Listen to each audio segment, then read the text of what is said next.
13 years later, she still dreamed of him, a love that never had the chance to begin. He was the one that got away. She never stopped wondering what could have been. The man I couldn't forget. A novel of quiet longings. Prologue. There are people who pass through our lives like weather, brief, atmospheric, easily forgotten once the sky clears. And then there are the others, the ones who walk into your existence like a stone dropped into still water, sending ripples that never quite subside, even after the surface has long since. I have spent 13 years learning the difference. His name was James Richardson. I have written those 3 words in journals I will never show anyone, whispered them in the dark when no one could hear, traced them in the condensation on bathroom mirrors after showers when the steam obscures everything but the essential truth of what I feel. I have never spoken his name aloud in the presence of another human being, not to my closest friends, not to my therapist of 7 years, not even to my sister, who has known me longer than anyone and who still, to this day, asks me why I never married. Why didn't you ever get married, Rachel? You're such a catch. You're successful, you're beautiful, you're kind. What's the matter with you? The answer is simple, even if it sounds ridiculous. I could never find anyone who made me feel the way James Richardson made me feel that first afternoon. And I would rather be alone, genuinely alone, than settle for half of something when I had once tasted the whole. I was 31 when I met him. I am 44 now. 13 years. Nearly half my adult life. More than a decade of waking up in the morning and, for one brief, disorienting moment, reaching for someone who was never there. 13 years of watching films where the heroines get their happy endings and wondering, in the privacy of my own heart, why that grace was not extended to me. 13 years of loving someone from a distance so vast it might as well be a different continent, a different time zone, a different life. This is not a story of scandal or betrayal. There was no affair, no crossing of lines that should not have been crossed. James was married when I met him, and he remained married for years after our paths first intersected. What grew between us was something quieter, sadder, more complicated, a friendship that was never just a friendship, a love that had no place to go, a longing that shaped both of us in ways we are still only beginning to understand. This is a story about first love, the kind that imprints itself on your soul like a brand that sets the template for every relationship that follows. This is a story about loss in memory and the way certain people occupy permanent real estate in our hearts, even after they have physically left our lives. This is a story about the courage it takes to love someone you cannot have, and the wisdom it takes to let them go. And perhaps, if you are reading this, you understand. Perhaps you, too, have someone tucked away in the private chambers of your heart, a ghost who visits you in dreams, in fragments of songs, in the smell of coffee at a particular cafe, in the particular slant of autumn light through maple leaves. Perhaps you, too, have spent sleepless nights wondering, what if? What if I had said something different? What if I had been braver? What if the timing had been right? It's so, I want you to know, you are not alone. You are not foolish for wondering. You are simply human, and humans were built to love, and love does not always follow the rules we wish it would. Subscribe to Noah's Awakening for more slow burn stories of love that lingers. Chapter 1, The Afternoon Everything Changed. October 2013. I remember the light. That's what I remember first, not his face, not his voice, not the particular temper of his laugh, but the way the late afternoon sun poured through the floor-to-ceiling windows of the Hartwell and Associates conference room on the 34th floor of the Hancock Tower. It was the kind of light that made everything look gilded, honeyed, transformed, as if the entire world had been dipped in liquid amber, as if time itself had slowed to a crawl, as if the universe was holding its breath in anticipation of something momentous. I had been working at Hartwell and Associates for 2 years. 2 years of climbing the corporate ladder, of proving myself to skeptical male colleagues who assumed that a woman in her early 30s must have gotten her position through some form of favoritism, of staying late and arriving early and sacrificing weekends to ensure that every presentation was flawless, every client report immaculate.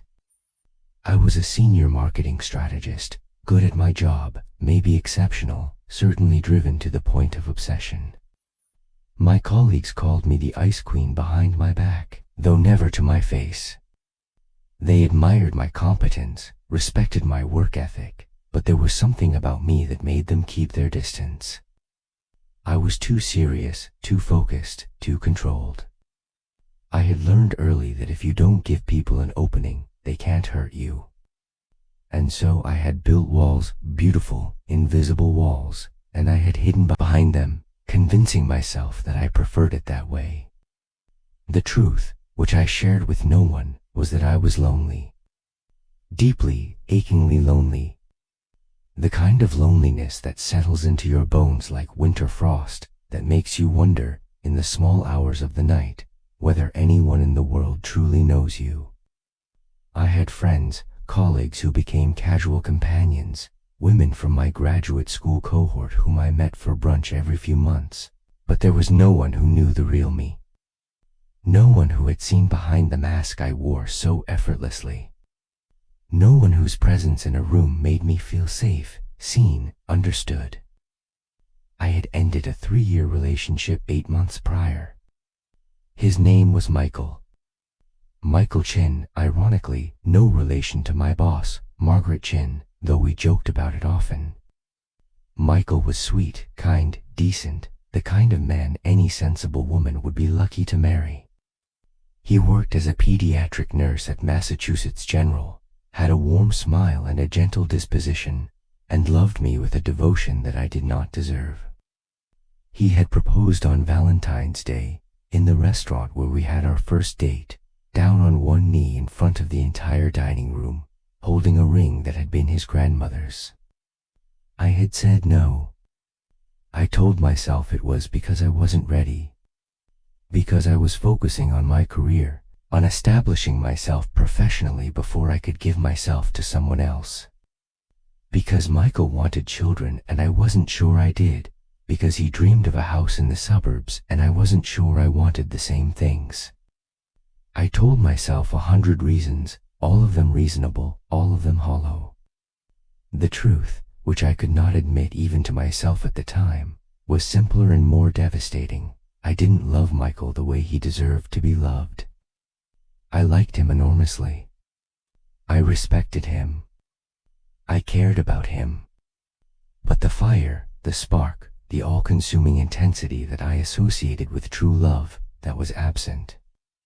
And so I had let him go, had watched him walk away with tears in his eyes and a broken heart, and I had buried myself in work, had doubled down on my career, had become the woman they called the Ice Queen, because the alternative was to feel the enormity of what I had lost, the ordinary happiness that had been within my reach but that I had been too afraid, too restless, too hungry for something I couldn't name to accept. That October afternoon, I was called into the conference room for a cross-departmental meeting. New business acquisition.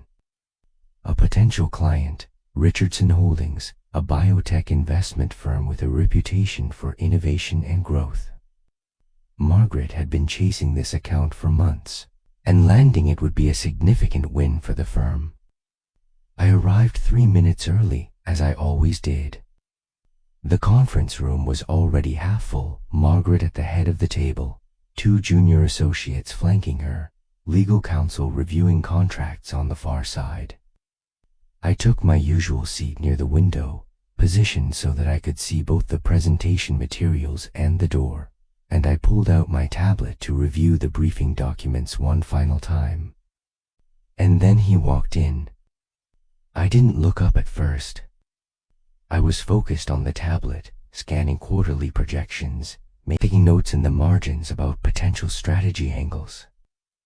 But something made me pause, a quality in the air, a shift, as if the room itself had drawn a breath and was holding it.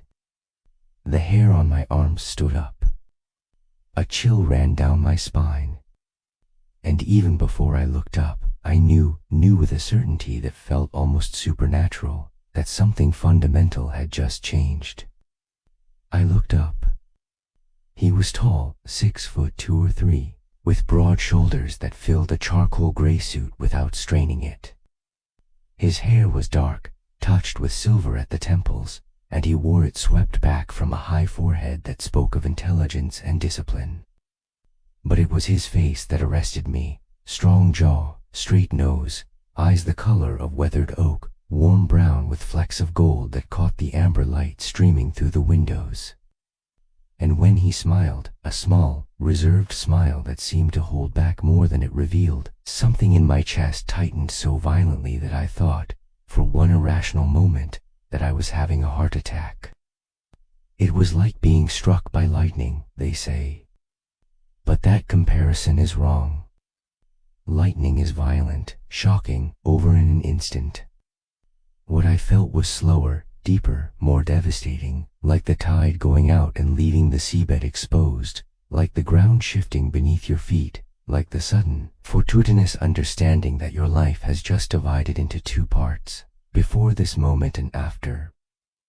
Rachel Foster, Margaret said, breaking the spell. She was looking at me with an expression I couldn't quite read, perhaps noting my frozen posture, the tablet forgotten in my hands. This is James Richardson of Richardson Holdings. James, Rachel leads our strategic initiatives on the account. He extended his hand across the table. I stood, my legs felt strange, uncertain, as if they belonged to someone else, and crossed to where he stood. When I took his hand, I noticed that his fingers were long, elegant, with neatly trimmed nails and a watch that probably cost more than my car. His handshake was firm and warm, and it lasted exactly 2 seconds longer than professional protocol required. Rachel, he said, and my name in his voice sounded like something I had been waiting my whole life to hear. Like a chord resolving. Like a key turning in a lock. I've heard impressive things about you. I've read impressive things about you, I replied, and I was proud of how steady my voice came out, how calm and professional I sounded even as my heart was trying to claw its way out of my chest. Richardson Holdings has transformed the biotech investment landscape on the East Coast. Your Series C round last year was widely regarded as a masterstroke. His smile widened just a fraction, just enough to make my pulse flutter. You've done your homework. I always do. And that was it. That was the beginning. A handshake. A few words. A look that lasted a half-second too long. I returned to my seat, but I was no longer present in any meaningful way. I heard Margaret begin the presentation, heard her voice as if from a great distance, watched the slides advance on the screen. But my attention was fixed on him, on the way he sat, ramrod straight but not stiff, with the easy confidence of a man who had earned his place in the world. On the way he listened, with complete focus, asking sharp questions that revealed the depth of his industry knowledge. On the way he occasionally glanced in my direction, as if checking to see if I was following, as if my opinion mattered more than anyone else's in the room. He was married. I noticed it during the third slide, when he shifted in his seat and the light caught the gold band on his left hand. Married. The word slotted into my consciousness like a key into a lock, turning to seal something away. He was married, and I was alone, and this was October, and the light was golden, and nothing in my life would ever be the same. When the meeting ended 90 minutes later, he gathered his materials and paused beside my chair. I looked up at him, and for a moment we were alone in the conference room, the late sunlight still gilding everything gold. Margaret and the others had filed out. The junior associates were already back at their desks. It was just the two of us, and the silence between us felt charged, electric, alive. "It was a pleasure to meet you, Rachel," he said.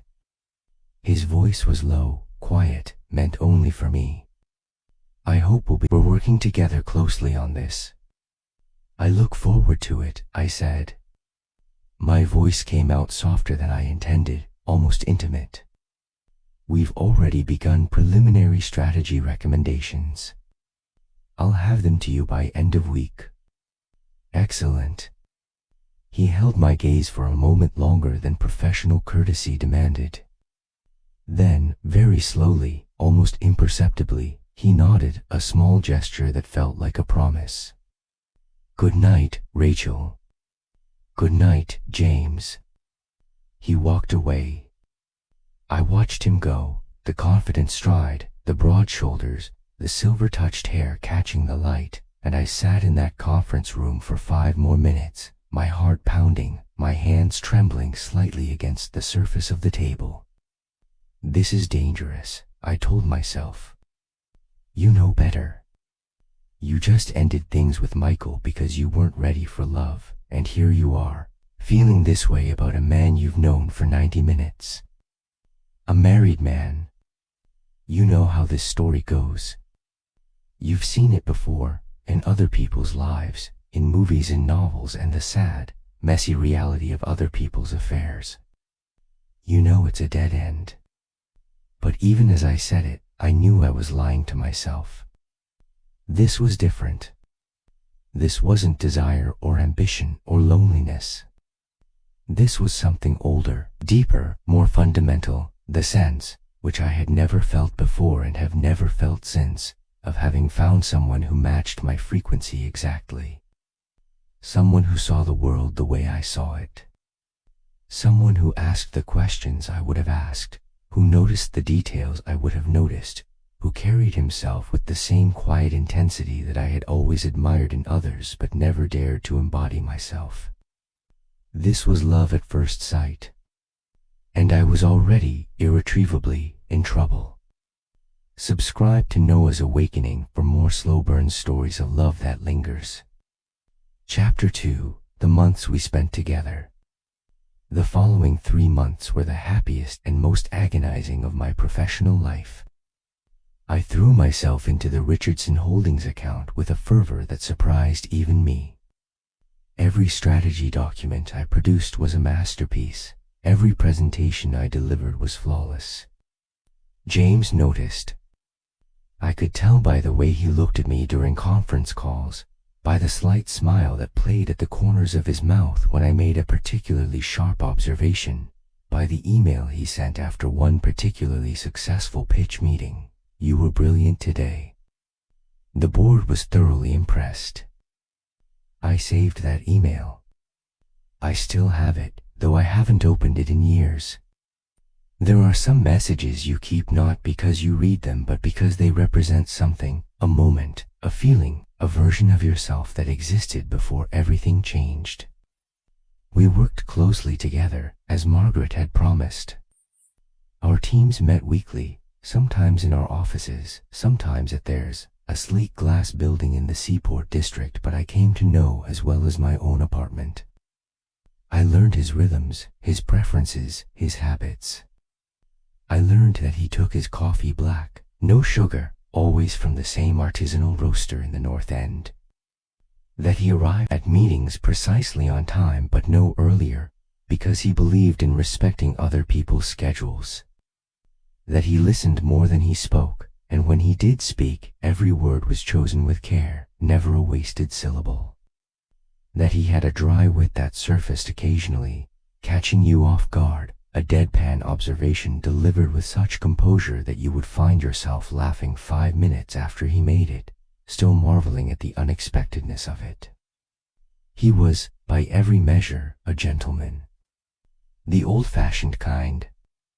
The kind who held doors for women, who remembered your birthday with a handwritten note, who looked you directly in the eye when he shook your hand.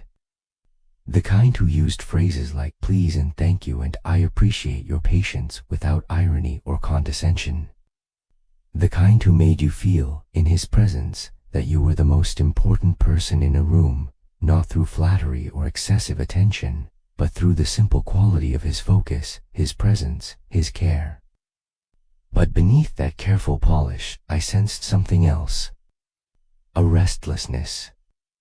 A sadness that lived just below the surface, like a river running dark beneath a frozen lake. I saw it in moments when he thought no one was watching.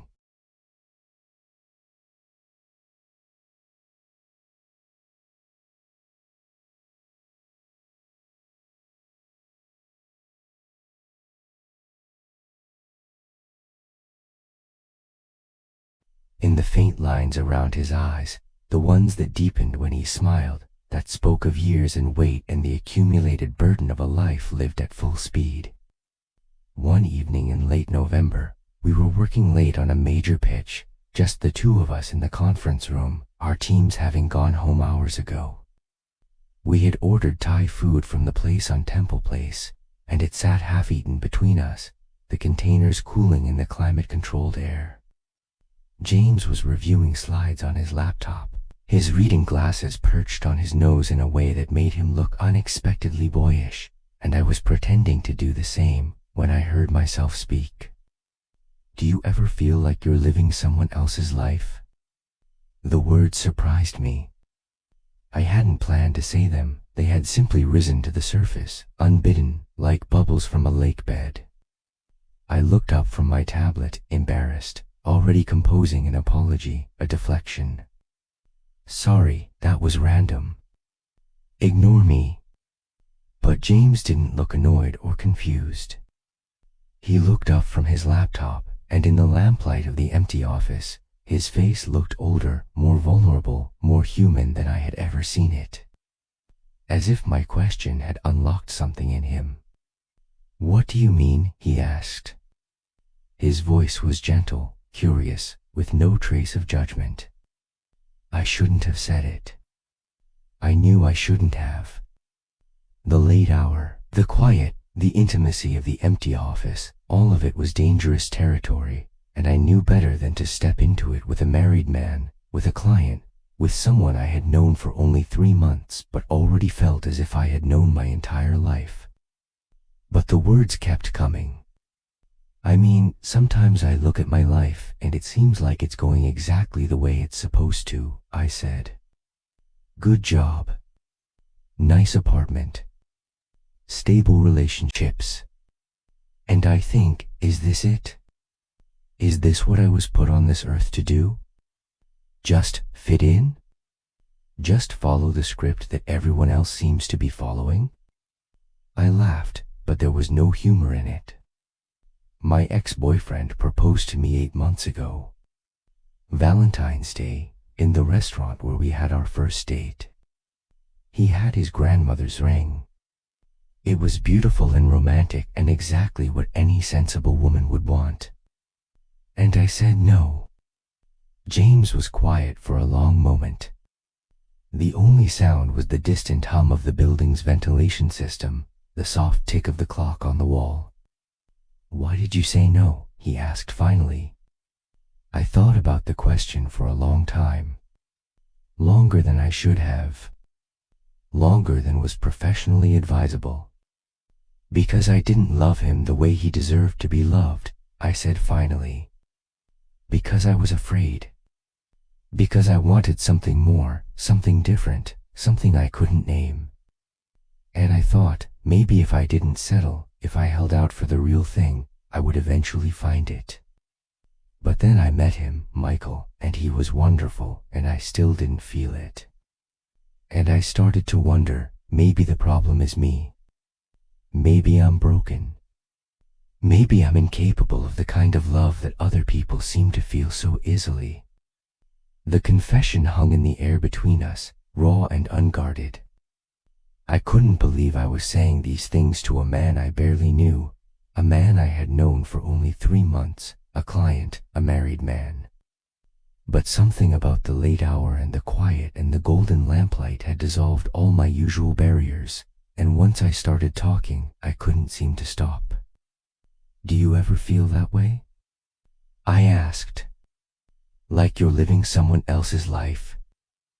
James sat down his laptop.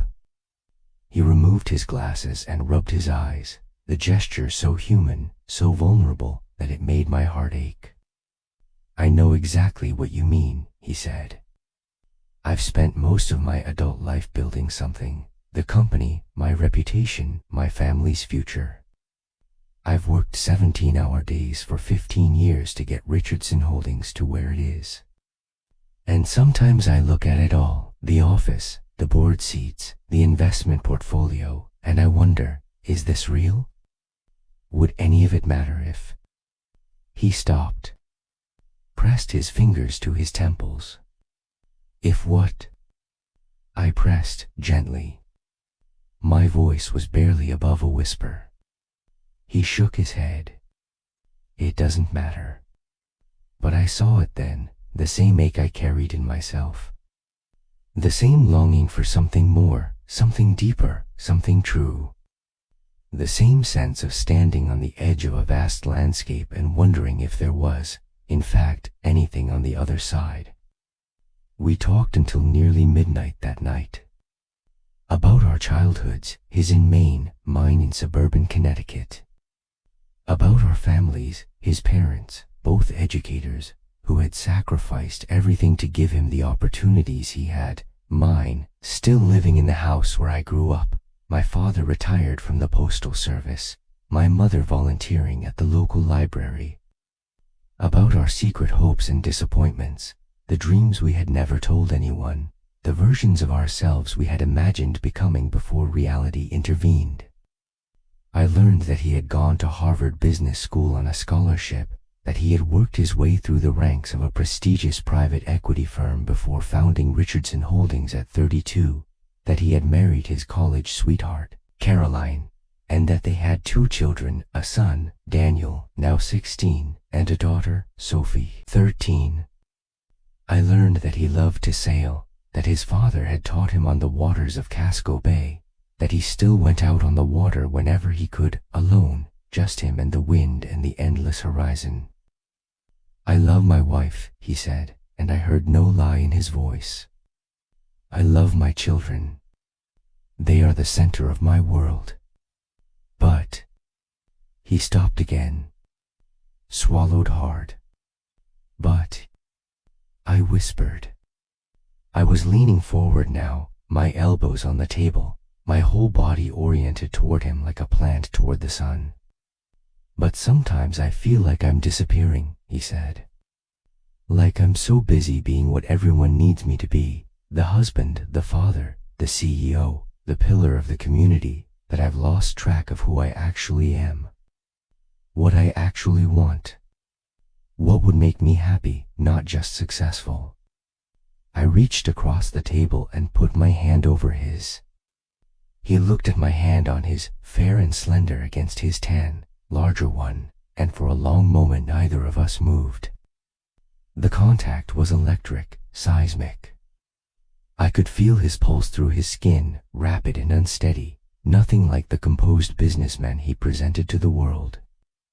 Rachel, he said, and my name sounded different in his voice now, heavier, more weighted, more real. I should tell you something. I knew what was coming. I had known it since the moment he walked into the conference room 3 months ago. My heart was pounding so hard I was sure he could hear it. Please, I said. Tell me. He turned his hand beneath mine, palm upward, and closed his fingers around mine. His hand was warm and slightly calloused, the hand of a man who worked hard and carried heavy burdens. In that moment, I felt the entire weight of my longing, the years of playing it safe, of choosing practicality over passion, of convincing myself that love was a luxury I couldn't afford, that I didn't deserve, that was for other people, lucky people, people who hadn't built walls around their hearts the way I had. Every time I'm with you, he said slowly, each word chosen with care, I feel like I'm finally being myself. Like I'm seeing clearly for the first time in years. I don't know what that means. I don't know what to do about it. But I wanted you to know. I didn't cry. I was too overwhelmed for tears, too full of a chaotic, terrifying joy to produce anything as coherent as crying.